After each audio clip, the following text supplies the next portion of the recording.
Michael Hart ایک مشہور author ہے، ایک نیشنلسٹ ہے امریکہ کا اور ایک ہسٹورین ہے۔ اس نے ایک کتاب لکھی The 100 Most Influential People of the History، مطلب انسانی تاریخ میں سب سے زیادہ کون شخص اثر کیا دنیا میں، اور اس نے ٹاپ میں رکھا ہمارے نبی صلی اللہ علیہ وسلم کو۔ تو دیکھتے ہیں انشاءاللہ کہ کیا وجہ تھی، کیا ریزن تھا کہ غیر مسلم ہسٹورین مائیکل ہارٹ نے بیان کی کہ کیوں وہ انسانوں کی تاریخ میں سب سے زیادہ اثر انداز شخصیت کے طور پر محمد صلی اللہ علیہ وسلم کو سب سے اوپر رکھنے میں مجبور ہو گیا وہ۔ بسم اللہ الرحمن الرحیم، السلام علیکم ورحمۃ اللہ وبرکاتہ۔ مائیکل ہارٹ لکھتے ہیں کہ since the Christians are near to double of the Muslim, مطلب کہ جو کرسچنس ہیں مسلموں کی آبادی میں تقریباً دگنا ہو چکے ہیں، تو یہ بات پہلے نظر میں بہت عجیب لگتی ہے کہ میں نے محمد صلی اللہ علیہ وسلم کو عیسیٰ علیہ السلام سے اوپر کیوں رکھا، لیکن اس فیصلے کے پیچھے دو بنیادی وجہیں ہیں۔ تو ان دو وجہوں میں سے جو پہلی وجہ تھی وہ یہ تھی کہ محمد صلی اللہ علیہ وسلم نے اسلام کی تشکیل اور اس کے نظام میں بہت زیادہ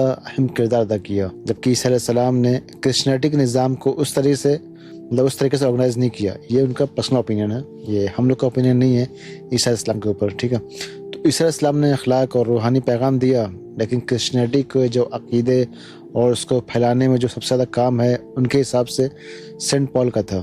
مطلب پال نے کرسچینٹی کی جو تھیولوجی کو ترتیب پورا دیا، اس پیغام کو پھیلایا آگے تک، اور جو نیو ٹیسٹمنٹ ہے اس کا بہت بڑا حصہ بھی اسی کا لکھا ہوا ہے۔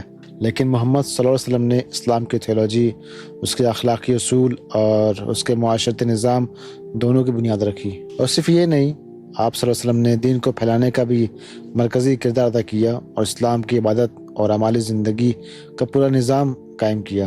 My choice of Muhammad to lead the list of the world's most influential persons may surprise some readers and may be questioned by others, but he was the only man in history who was supremely successful on both the religious and secular level.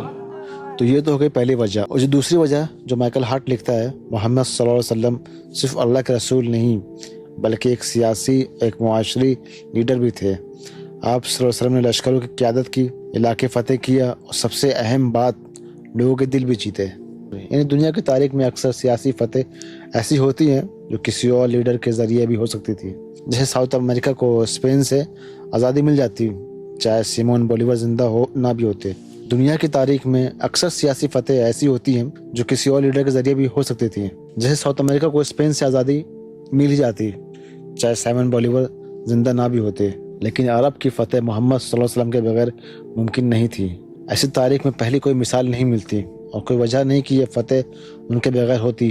اس سے ملتی جلتی بس ایک مثال ہے مغل کی فتح کی ہے، لیکن ان کا اثر بھی بعد میں مٹ گیا۔ آج منگولز بھی صرف وہی زمین رکھتے ہیں جو جنگیز خان سے پہلے ان کے پاس تھی، لیکن محمد صلی اللہ علیہ وسلم کے اثر سے عراق سے لے کر موروکو تک پوری عرب دنیا آج بھی دین، زبان، تاریخ اور تہذیب میں جڑی ہوئی ہے۔ قرآن کا عربک زبان میں ہونا اس بات کی وجہ بنی کہ عربک وقت کے ساتھ ٹوٹ کے اور مختلف اور نہ سمجھنے والی زبان نہیں بنی۔ ہاں، عرب ملکوں میں اختلاف ہے، لیکن ان اختلافات کے باوجود ایک بنیادی وحدت اب بھی موجود ہے، جیسے کہ 1973-74 کی آئل ایمبارگو میں نظر آیا، جہاں صرف عرب ملکوں نے حصہ لیا۔ عراق اور انڈونیشیا جہاں مسلمان ہیں لیکن عرب نہیں ہیں، نے اس میں حصہ نہیں لیا۔ مائیکل ہارٹ لکھتے ہیں 7ویں سینچری کی عرب فتح اب تک انسانی تاریخ پر اثر ڈال رہی ہے۔ دینی اور سیاسی اثر کا یہ بے مثال کمبینیشن محمد صلی اللہ علیہ وسلم کو انسانی تاریخ میں سب سے زبردست، اثر انداز، انفلوئنشل شخص قرار دیتا ہے۔ دوستوں، اگر غیر مسلم محمد صلی اللہ علیہ وسلم کا مقام سمجھ سکتا ہے تو ہم ان سے اور زیادہ محبت کی احتیاط کرنا چاہیے۔